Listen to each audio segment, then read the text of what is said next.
প্রিয় দর্শক, আসসালামু আলাইকুম। আপনারা সবাই কেমন আছেন? আশা করছি আপনারা সবাই ভালো আছেন। আজকে আপনাদের মাঝে আরও একটি নতুন ভিডিও নিয়ে হাজির হয়েছি।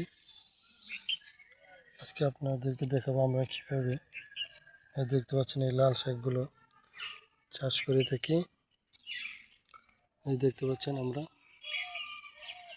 আমাদের ফসলের জমিটিতে লাল শাক চাষ করেছি।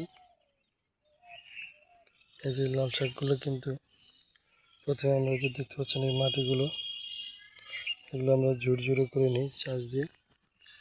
কয়েকটি চাষ দিয়ে মাটিগুলোকে ঝুরঝুরে করে নেওয়ার পরে তারপরে আমরা লাল শাকের বীজ ছিটিয়ে দিই এবং হালকা পানি সেচ দিই।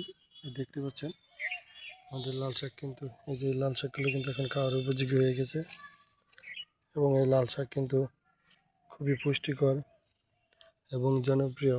এই শাক খুব সহজেই কিন্তু কম খরচে লাল শাক চাষ করা যায় এবং পুষ্টিকর এই শাকটি কিন্তু খাওয়া যায়, আবার চাইলে বাজারে নিয়ে বিক্রি করা যায়। তো আপনাদের কাছে এই লাল শাক চাষের ভিডিওটি কেমন লাগলো আমাদের কমেন্টস করে জানাবেন। যদি ভিডিওটি আপনাদের কাছে ভালো লেগে থাকে তাহলে ভিডিওতে একটি লাইক দিয়ে চ্যানেলটি সাবস্ক্রাইব করে দিবেন। সবাই ভালো থাকবেন। আবারও দেখা হবে নতুন কোনো ভিডিও নিয়ে। সবাইকে ধন্যবাদ। আসসালামু আলাইকুম।